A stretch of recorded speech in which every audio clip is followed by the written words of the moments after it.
Me teadsime, et Venemaa olukord oli halvenenud. Majanduslikult on Putin veetnud üle 4 aasta oma riigi majanduse halvamisega, sundides seda liikuma sõjatööstuse suunas, ohverdades kõik peale nafta, gaasi ja relvatootmise. Aga me ei teadnud, et Venemaal on olukord nii halb, et Nõukogude Liidu majanduslik kokkuvarisemine hakkab tunduma nagu piknik. Praegu toimub Venemaal midagi sellist, mida me pole 30 aasta jooksul näinud. Ja mis on Kreml ja Keskpanga vastus? Nad õõnestavad Vene rahandust nii palju, et tavaline inimene maksab Putini sõja eest ränka hinda. Vene väed on lahinguväljal nõrgenemas, kuid tegelik kahju tehakse Venemaal sees, sest tavalised inimesed näitavad Putinile, et usaldus on kadunud. Et mõista, mida me silmas peame, peate natuke süvenema sellesse, kuidas Vene tarbijad praegu oma rahaga ümber käivad. See ei ole Kremlile hea. 8. juuni raportis avaldas Euromaidan Press, et venelased võtsid 2026 aasta mais oma pangakontodelt välja umbes $5,2 miljardit sularahas. See tähendab miljardeid, mis on Venemaa pangandussüsteemist välja võetud ja inimeste taskutesse jõudnud. Ja see number on oluline, sest see on suurim ühes kuus toimunud sularaha väljavool Venemaal alates sellest ajast, kui riigi keskpank 1995 aastal arvestust pidama hakkas. See, mida me just nägime, on 30 aasta rekord sularaha väljavõtmistes mais ja see ei ole ühekordne juhus. See on mustri kulminatsioon, mida oleme Venemaal juba kuid näinud, oma 8. Juuni raportis avalikustab United 24 Media, et alates jaanuarist on ringlusse lisatud $14,8 miljardit väärtuses Vene pangatähti. See tähendab, et 2026 aastal võetakse Vene pankadest iga kuu keskmiselt $2,96 miljardit välja ja hulluleeselt ei ole mai isegi Venemaa jaoks aasta halvim kuu. 2026. aasta mai püstitas andmete kogumise algusest saadik mõõdetud maikuude seas 30 aasta rekordi. Aprillis võtsid venelased oma pangakontodelt välja hämmastavad $9,2 miljardit. Märts ei jäänud samuti maile palju alla, sest $4,1 miljardit lahkus Venemaa pangandussüsteemist ja jõudis venelaste taskutesse. See, mida me siin näeme, on sularaha väljavool, mida pole nähtud alates COVID-i pandeemia esimestest kuudest. Ja see on märk millesti, mida Putin poleks kunagi tahtnud näha. Tavalised venelased on täielikult kaotanud usu oma pangandussüsteemi. Ja ausalt öeldes on raske süüdistada Venemaa rahvas selles, mida nad praegu teevad. Kõige lihtsamal tasandil pole Venemaa panganduses eriti midagi, mis muudaks raha hoiukontole jätmise mõtte eriti ahvatlevaks. Hoolimata sellest, et Venemaa baasintressimäär on lausa 14,5%, on pankade poolt hoiukontodele pakutavad intressimäärad nii madalad, et raha kontol hoidmine on peaaegu mõttetu. Laipkonnad otsustavad hoida raha sularahas, sest see raha ei teeni neile eriti midagi, kui see on pangakontol. Kuid asi pole ainult selles. Intressimäärade probleemi taga peitub süvenev olukord, mis mõjutab kogu Venemaa pangandussektorit. 17. mail avaldas Kyiv Post huvitava artikli, mis paljastas, et Venemaa pangandussüsteem on väga raskes olukorras. Viidates Kremli-meelsele makromajandusanalüüsi ja lühiajaliste prognooside keskuse CMACP andmetele, avaldas väljaanne, et Venemaa kogu pangandussektori toksilised ja mittetoimivad varad on ületanud 10% piiri. See on oluline, sest kui see piir ületatakse 3 järjestikusel kuul, piisab sellest, et Rahvusvaheline Valuutafond kuulutaks riigis välja süsteemse panganduskriisi. Vene riigipangad püüavad seda kasvavat probleemi varjata. Need hävituvad varad ja nendega kaasnevad maksejõuetused varjatakse kunstlike laenude restruktureerimisprogrammidega, mis on loodud selleks, et jätta mulje, nagu oleksid pangad tegelikus tugevamas finantsseisus. Selle varjamise jaoks valitakse maksehäiretega ettevõttelaenud ning see varjamine on seni takistanud selliseid pangajookse, mis võiksid terveid finantsasutusi halvata. Kuid need pangajooksud on tulemas. Numbrid räägivad enda eest ja mitte ainult sularaha väljavõtmiste ulatus ei pane Venemaa keskpanka paanikasse. CMACP ütleb, et ettevõtete likviidsus kuivab kokku nii kiiresti, et peaaegu pooled kõikidest registreeritud Venemaa ettevõtetest viitavad tõsistele makseviivitustele oma äripartnerite poolt, mis omakorda muudab neil raskemaks oma laenude tagasimaksmise. Siin on tegemist kaardimajaga ja selle poole liigub otse tornaado. See, mida me siin näeme, on mitmekuulise pangajooksu algus. Miljardite väljavõtmine pankadest on halb. Kui need väljavõtmised keskenduvad üksikutele pankadele sellises mahus, hakkame nägema, kuidas terved finantsasutused Venemaal kokku kukuvad. Tavalised venelased ja isegi ettevõtete omanikud on hirmul ja neil ongi põhjust olla. Lisaks Venemaa panganduse olukorrale kardavad inimesed oma säästude kaotamist, osaliselt võimalike pankade kokkuvarisemiste tõttu, aga ka sellepärast, et Kreml on andnud endale suurema kontrolli Venemaa finantstegevuse üle. Isegi internetil on oma roll. Kui Putin nõuab rohkem internetikatkestusi, väidetavalt selleks, et aidata Venemaal toime tulla Ukraina droonide ohuga, kuid tegelikult selleks, et vähendada tõendite hulka, mida jagatakse sotsiaalmeedias Ukraina edust.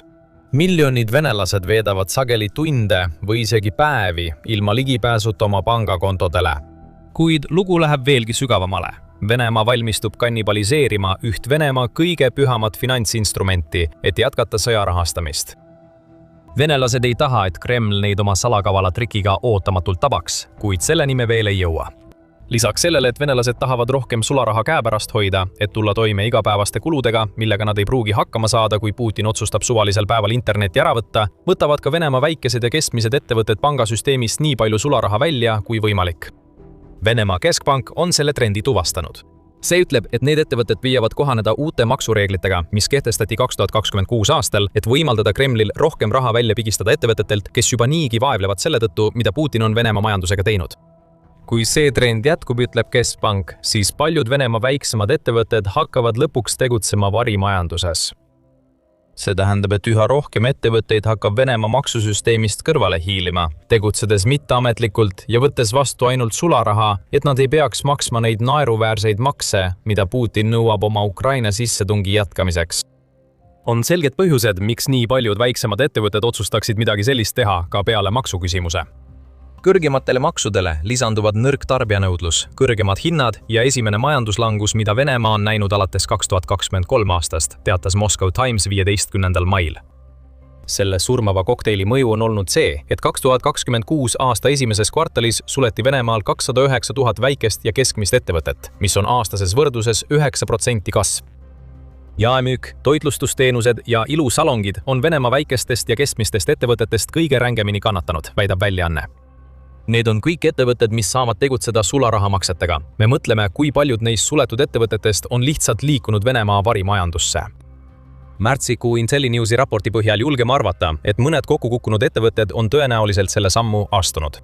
Väljaanne ütleb, et ilutööstuse varimajandus on kasvanud 65,9% võrra.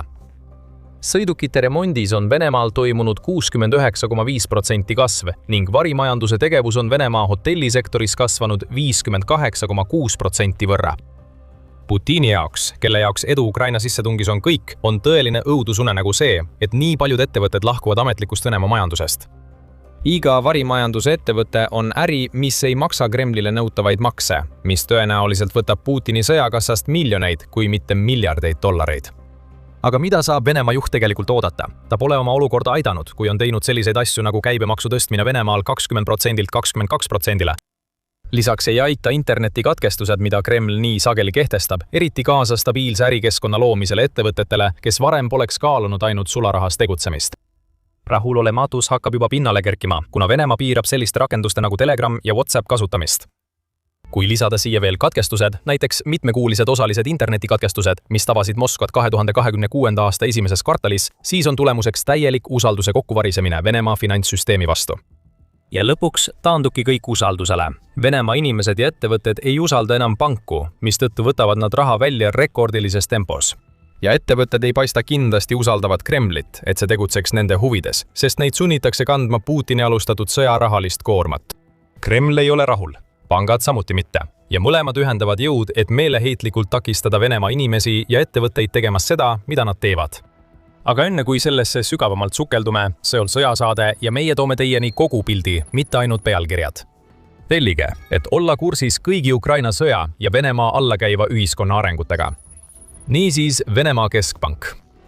See püüab igal võimalikul moel peatada massilisi sularaha väljavõtteid. Euromaidan pressi andmetel kehtestas keskpank 1. juunil uued piirangud sularahaautomaatidest väljavõtmistele, püüdes meeleheitlikult kontrollida, mida Vene inimesed oma rahaga teevad. Need uued reeglid annavad Venemaa pankadele õiguse jälgida iga kliendi sularaha väljavõtteid. Iga väljavõte, mis märgitakse kahtlaseks, näiteks mitu väljavõtet lühikese aja jooksul või suured väljavõtted pärast pikka passiivsust, võib viia kontode blokeerimise või peatamiseni kuni läbivaatamiseni. See on tõesti nutikas keskpank. Teil on usalduskriis, mis raputab kogu Venemaa pangandussektorit, sest inimesed kardavad oma rahast ilma jääda ja teie lahendus on neid ähvardada sellega, et nad võivadki oma rahast ilma jääda. See on peaaegu nii, nagu pangad üritaksid end ise sandistada, olles meeleheitel, et kontrollida oma klientide tegevust. Siin näeme selget prioriteedi seadmist pangandussüsteemi stabiilsusele, Vene tarbijate ja ettevõtete vajaduste ning soovide arvelt. See ei saa hästi lõppeda. rahulolematus ja usaldamatus, mis on 2026 aastal toonud kaasa rekordilised väljavõtmised, ainult kasvavad, kui keskpank teeb selgeks, et nemad kontrollivad inimeste raha rohkem kui inimesed ise. Mis puudutab Kremlit, siis nemad püüavad kontrolli kehtestada palju salakavalamal viisil. Pole üllatav, et Venemaa ettevõtted liiguvad üha enam varimajandusse, arvestades tingimusi, mille Putin on loonud kõigile ettevõtetele, mis ei teeni Venemaa sõjamasinat. Aga Kremli reaktsioon kriisile, mis põhjustab neile vähem maksutulu, kui nad arvavad, et peaksid saama, on kõiki ootamatult tabanud. Kreml sihib inimeste pensione. See hakkab vanu ja neid, kes valmistuvad oma tulevikuks ohverdama, et toita Putini rahahimu tema Ukraina sissetungi jaoks. 8. juuni raportis avaldas meediaväljaanne United24 selle pommuudise. Vene valitsus on alustanud seadusandluse koostamist, mis kannab automaatselt miljonite venelaste pensionisäästud uude programmi. Muidugi juhib seda programmi riik, mis tähendab, et töötavatel venelastel ei ole mingit valikut selle üle, kuidas nende tuleviku jaoks säästetud raha investeeritakse. Ja see pole sugugi väike programm. Kui Kreml saab oma tahtmise, siis 37 miljonit venelast, keda valitsus peab vaikivateks investoriteks, näevad, kuidas nende raha liigutatakse. Täpsemalt öeldes, need, kes pole veel valinud erapensionifondi ja kelle vara asub praegu Venemaa sotsiaalfondis, näevad, kuidas nende valikuvõimalus võetakse neilt ära. Miks tahab Venemaa valitsus seda teha?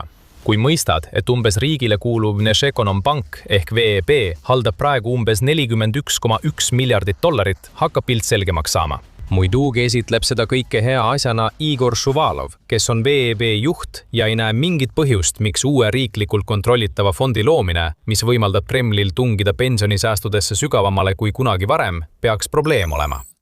VEB Grupp saab juurde täiendavaid rahalisi ressursse, sealhulgas kodanike pikaajalised säästud ja pensionifondid ning saab neid vahendeid investeerida kaasaegsetesse tehnoloogiaprojektidesse, väidab VEB juht ajalehe Moscow Times andmetel. Kui ebamäärane. Huvitav, mida kaasaegsed tehnoloogiaprojektid tähendavad? Oleme kindlad, et see ei ole lihtsalt Vene kaitsetööstuse eufemism.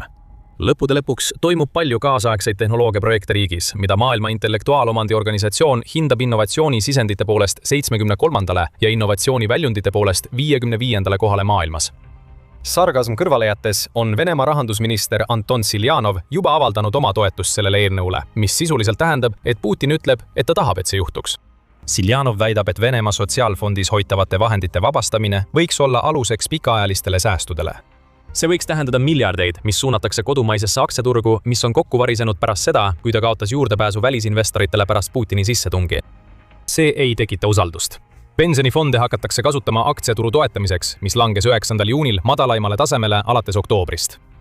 See on turg, mis näib kõikuvat sõltuvalt sellest, kas Ukrainaga rahu väljakuulutamise võimalus on olemas või mitte.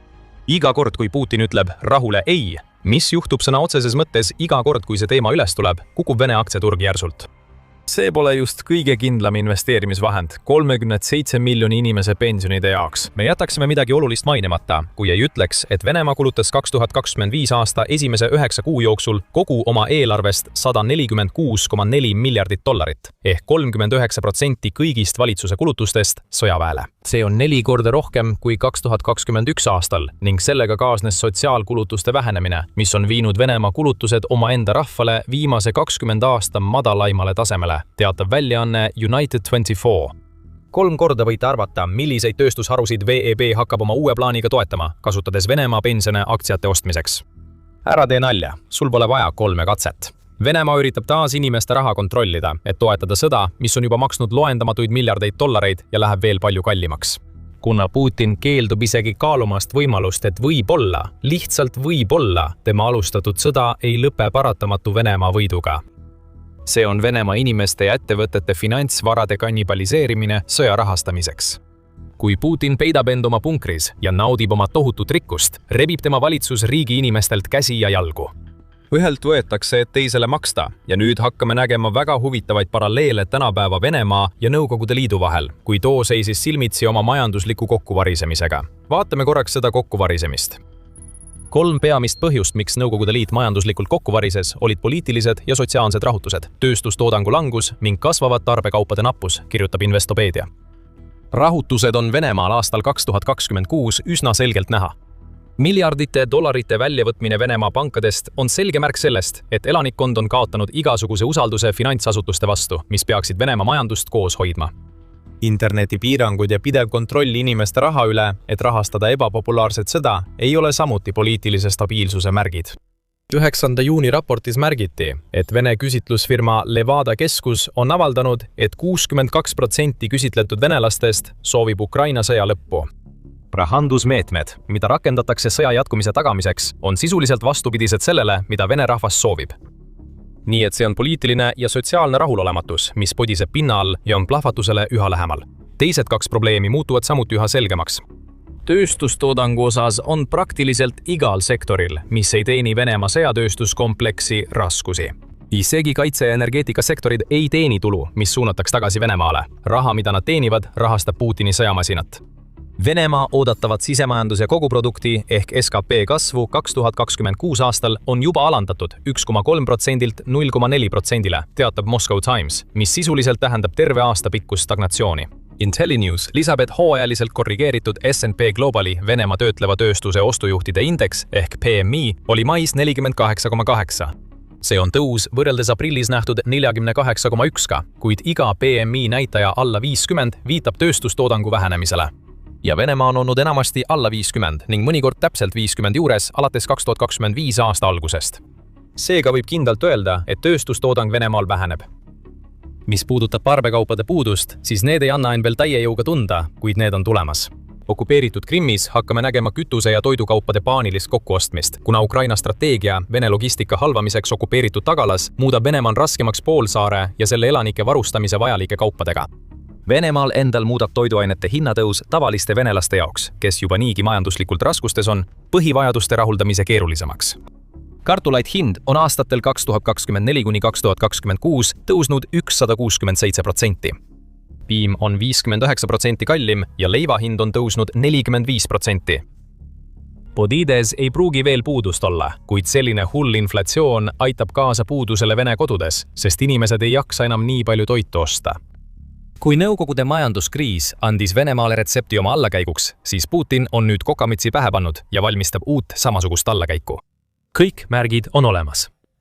Venemaa pole veel majandusliku kokkuvarisemise äärel, kuid kui üha rohkem miljardeid voolab haavatavast pangandussüsteemist välja ning nii Kreml kui ka Keskpank jätkavad rahva ignoreerimist sõja toetamise nimel, lähevad kõik need probleemid ainult hullemaks. Usaldust ei ole, sularaha kogutakse tagavaraks. Venemaa halvatus on juba alanud ja äsja alanud eneseöögimine muudab selle kõik ainult kiiremaks. Siin on süüdi Putini lühiajaline mõtteviis. Mingil põhjusel näib Venemaa president arvavat, et kõik need probleemid lahenevad iseenesest, kui ta suudab Ukrainas võidu saavutada. Aga Putin eksib. Võit või kaotus. Pärast Ukraina sõda ootab Venemaad veelgi hullem olukord, sest lagunev majandus ühendub Putini tegude tohutute geopoliitiliste tagajärgedega. Kas tahad rohkem teada saada? Vaata meie videot, et näha, mida tulevik Venemaale toob. Ja kui sulle see video meeldis, siis ära unusta tellida The Military Show'd, et näha rohkem kajastusi Venemaa vältimatust sisemisest kokkuvarisemisest. Ja nagu alati, aitäh vaatamast!